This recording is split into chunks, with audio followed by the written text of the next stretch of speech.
안녕하세요. 베이리어 리얼터 김민입니다. 오늘 2024년 3월 5일 유튜브 방송 시작하겠습니다. 여기 보이는 이 집은 지난 수요일에 리스팅된 집이에요. 로스알토스에 5일 되었고요. 지난 수요일 금요일입니다. 금, 토, 일, 월, 화 오늘 5일 되었어요. 지난 금요일에 이 집에 다녀왔었는데 어제 소개해드리지는 못했고 오늘 잠시 이 집의 이제 디스클로저 제가 리뷰하면서 여러분들께 지난번에 있었던 그 고압 전선 고압 그 전탑 있죠. 고압선 지나가는 그거 디스클로저 해야 되는데 어떤 식으로 해야지 법적인 문제라든지 이런 게 없는지 제가 다시 한번 리뷰를 해드리려고 이 집이랑 비교해서 알려드릴게요. 집은 정말 많이 업그레이드했고 손볼 데 없이 깨끗하게 최근에 업그레이드된 집입니다. 쌀토스의 이 정도 스퀘어핏의 이 정도 사이즈면 굉장히 크고 가격도 가격도 비싸죠. 지금 5.5 정도에 나오는데 3,700 스퀘어핏이고 락도 굉장히 커요. 이 집이 야시 15,000 스퀘어핏이에요. 그런데 이 집 바로 뒤에 이 집도 뒷마당에 고압선 지나가는 요 집이거든요. 여기 지나가죠. 어, 여기 보이시죠? 여기 탑 지나가는 바로 뒤에 지나가요. 그런데 이 집은 이렇게 가면서 이 고압선들이 보여요. 이전에 제가 소개해드렸던 집이랑은 조금 틀리고 이전에 소개해드렸던 것도 보면 있다가 이 집, 이 집은 고압선이 지나가는지 안 보여요. 제가 자동차로 이렇게 들어가고 에이전트 들어가고 나가고 집 가고 주위에 둘러봐도 뒤에 나무들이 너무 크고 촘촘히 들어서 있어서 주인이 보지 않는 이상은 그 뒤로 넘어가지 않는 이상은 안 보여요. 그래서 이렇게 안 보일 때는 바이어가 알고 사야 돼요. 이렇게 보면 지나가지 없죠. 근데 이 집에 이렇게 들어가서 보면 이 나무들이 너무 커서 이 동네에 들어와도 안 보여요. 그리상은 한 144피트 정도 떨어진 그때 제가 소개를 지난 방송에 보시면 있을 거예요. 그러면 이렇게 안 보일 경우에는 소개를 안 해도 디스클로저 안 하면 안 되죠. 안 보인다고 하면. 근데 에이전트가 디스클로저 하는 거는 여기 NHD, National Hazard Disclosure이라고 여기에만 디스클로저를 했어요. 그런데 이거는 일반적으로 우리가 다그 셀러가 집을 팔 때 해야 되는 디스클로저예요. 이거는 여기 어떤 멘션도 뒤에 지나간다고 하지 않았어요. 그러면 어떤 식으로 해야 되냐면 이게 지금 에이전트 인스펙션 디스클로저 요 앞에 집, 이 집에 이 집은 뒤에 보여요. 흥금탑이. 그런데 그 흥금탑 지나간다고 여기에 보면 파워 라인하고 파워 타워 백이야드 지나간다 이렇게 했죠. 이게 디스클로저 하는 거예요. 이렇게 해놓고 에이전트 맡고 셀러 받은 에이전트 받은 누군가는 이렇게 디스클로저 해야 된다. 근데 이 집 말고 이 집은 지금 계약이 됐어요. 근데 이 집에 들어가서 볼 때는 안 보여요. 뒷마당 보시면 이렇게 앞에 들어가지고 지금 나무가 이렇게 울창하게 있어서 이렇게 들어가도 안 보이죠. 그리고 뒷마당에 가면 이게 뒷마당이에요. 뒷마당에 나무가 엄청 높죠. 높아서 안 보여요. 뭐 안 보인다고 안 하면 안 되는데 바로 이제 이런 차에서 제 에이전트도 거기 디스클로저 되어 있다고 그 레포트에만 되어 있다고 얘기를 했어요. 그러니까 셀러나 에이전트나 그렇게 인스펙션 리포트나 셀러 디스클로저에 안 되어 있다. 이런 건 바이어가 알고 오픈 내고 지금 사셔야 된다는 이야기죠. 예. 그리고 그 다음 집은 2주 되었어요. 마켓에 나온 지 11일인데 지난 3월 1일 날 계약 들어갔어요. 이 집은 지금 마켓이 굉장히 핫해서 아마 이 나온 리스팅 가격보다는 조금 슬라이스를 하이어 가격에 팔리지 않을까 싶긴 해요. 지금 마켓이 너무 경쟁도 심하고 또 가격도 낮은 가격대잖아요. 이 집이 어디 있냐면 여기 알마 있죠. 알마 스트리트하고 웨스트 찰슨 스트리트 로드하고 여기 코너에 여기 라운드식으로 지어진 알라이토 유니트가 여기 있죠. 여기 들어가자마자 나오는 게 첫 번째 집이에요. 근데 제가 이 집을 보여드린 이유는 바로 지금 시장에 핫해서 계약은 됐지만 이 집은 여기 그라지 도어가 있는데 그라지가 없어요. 이거 집을 그라지 요 공간을 컨버트 했어요. 컨버트 했다는 이야기는 그냥 그 룸으로 지금 변경해 놓은 거예요. 그래서 여기 보면 방 3개, 화장실 2개라고 했죠. 원래는 방 2개짜리 집인데 화장실 2개, 방 2개 이런 식으로 되어 있는데 여기 보면 되게 이쪽이 보니까 아마 이쪽 공간인 것 같은데 여기가 지금 여기 뒷마당이고요.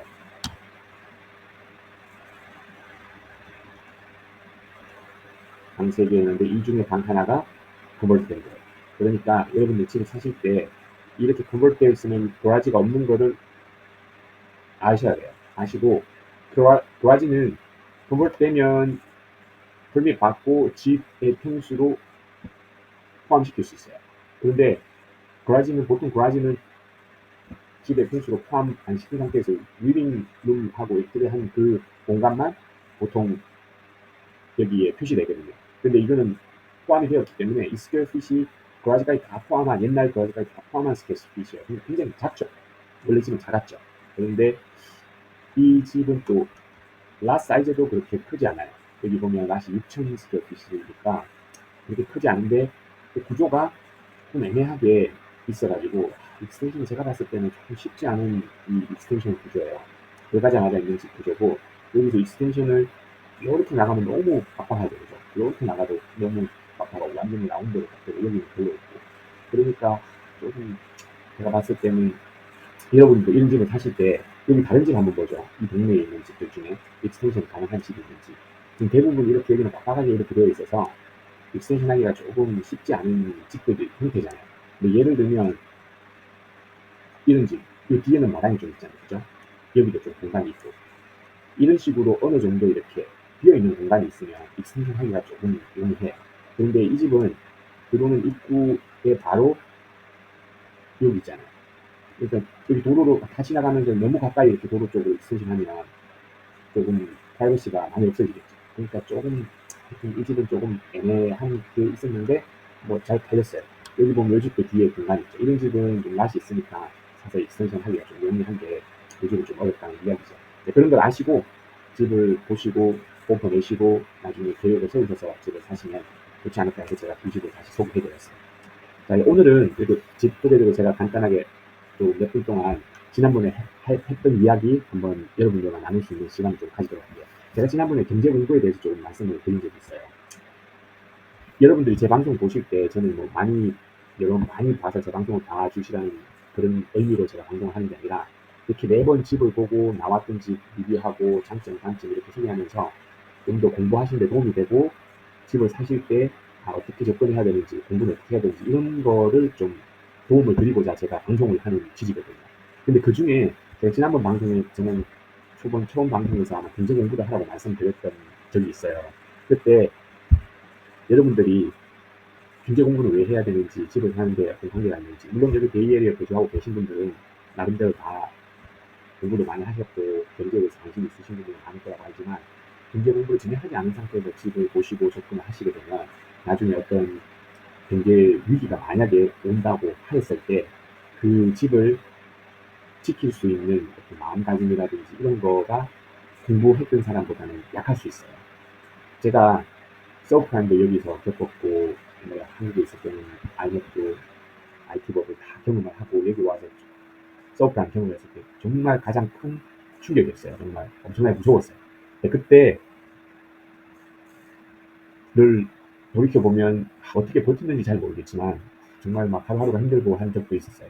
근데 그런 여러분들이 앞으로 제가 경제 위기가 온다는 이야기가 아니라 경제 위기가 왔을 때 내가 집을 지금 과연 이 순간에 집을 샀다고 가정을 하고 만약에 후에 그런 일이 닥쳤어요. 근데 경제 공부를 전혀 하지 않고 그런 큰 어떤 위기가 오면 정말 무섭고 버티기 힘들고 이런 어떤 그런 마음 상태가 심리 상태가 돼요. 그런데 지금 올 수도 있고 안 올 수도 있다 이런 의견이 많잖아요. 근데 안 오고 여기서 집값이 올라갈 수도 있어요. 그거하고 상관없이 지금 제가 보니까 제가 조금 있다가 말씀드리겠지만 풀값을 예를 들어서 한번 비교를 해드리고 싶어요. 지금 오늘 주식 테슬라도 많이 떨어지고 애플도 많이 떨어졌잖아요. 그 뭐 여러 가지 처음에는 ISM 지수 발표되기 전까지 이 중국 기사하고 막 이런 것 때문에 많이 떨어졌어요. 근데 거기다 한 방 더 먹은 게 이제 그 ISM 그 서비스 지수가 발표가 됐는데 이게 예측보다 좀 낮게 나온 거였어요. 어떤 기사였냐면 이거였어요. 그 시장은 53을 기대를 했었는데 52.6이 나온 거예요. 그러니까 이 서비스 쪽도 싣고 있는 게 아니냐 뭐 이런 뭐 그런 의견도 있었죠. 이제 그 전에 나온 기사가 이제 테슬라 2월 중국 판매량이 전년 동기에 비해서 19% 감소를 했대요. 그리고 애플도 시장 점유율이 15.7% 내려갔어요. 전년 대비해서. 이게 올해 첫 6주 동안 지난해에 비해서 23% 굉장히 빠른 속도로 지금 이 애플도 점유율이 내려가고 있어요. 중국이 굉장히 큰 시장이잖아요. 근데 이런 변화를 보면서 진짜 이게 오는 거 아니야? 이렇게 생각할 수 있는데 어떤 여기 보면 제가 금 가격 한번 보려고 여기 넣어놨어요. 오늘 엔비디아 혼자 상승했어요. 다른 빅테크들이 다른 다 떨어지는데 대단합니다. 엔비디아. 그리고 금 가격은 요즘에 어떻게 되어가고 있냐면 제가 금 가격 차트를 한번 보여드릴게요. 이게 월봉인데 1990년대 후반부터 시작을 해가지고 지금까지 쭉 우리 IMF 때 금목 운동회가 다 팔아가지고 결국 애들 다 가져갔죠. 그때 가격이 여기 보시면 248불, 온스당 222불 뭐 이럴 때 그때 우리 다 뺏겼어요. 그죠? 근데 지금 2,000불 넘었죠. 금은 뭐 이렇게 뭐 수십 년 동안 뭐 이렇게 10배 올라가는 뭐 주식은 뭐 주식 비트코인은 말도 안 되게 올라갔지만 금은 그래도 국가적인 자산이잖아요. 그 나라 가치를 어느 정도 가지고 있을 수 있는. 근데 이게 차트를 잘 보면 지금 떨어질 기세가 없어요. 그죠? 여기서 계속 움직이다가 있어요. 완전 젊고 지금 사상 최고 가격을 뚫었어요. 금도. 여기 보시면 얼마 전에 지금 현재 여기 와 있단 말이에요. 그죠? 역사적인 가장 최고가에 올라왔는데 지금 이 차트상으로 볼 때 더 올라갈 것 같죠. 그죠? 그러니까 집도 지금 이거는 그냥 제 개인적인 의견이에요. 경제 뉴스를 계속 보시다 보면 이, 이 바라볼 때 이걸 A로 갈 수도 있고 B로 갈 수도 있겠다. 이런 어떤 양자의 길에서 자기가 한번 잘 고민해갖고 선택을 해야 되는데 경제 위기가 온다고 물론 순간적으로는 떨어질 수 있어요. 채권도 미국 국채가 되게 인기가 좋지만 막 정말 급락장에서는 캐시를 달러를 제외하고 모든 이 자산들이 다 약세가 되잖아요. 그 순간적으로 엄청난 급락이 오는 그런 장에서는 뭐 비트코인 이런 거 말할 것도 없이 금도 떨어지고 미국 채권도 떨어지고 오직 달러만 강세가 있는 그런 경우가 발생하잖아요. 그런데 여기에서 그런 경우가 한 이 정도 가서 발생을 한다고 쳐요. 한 3,000불까지 갔다. 그러면 여기서 급락이 와도 여기 저점 안 깨고 한 여기까지 한 30%, 40% 빠지는 경우가 여기서 생길 수 있단 말이에요.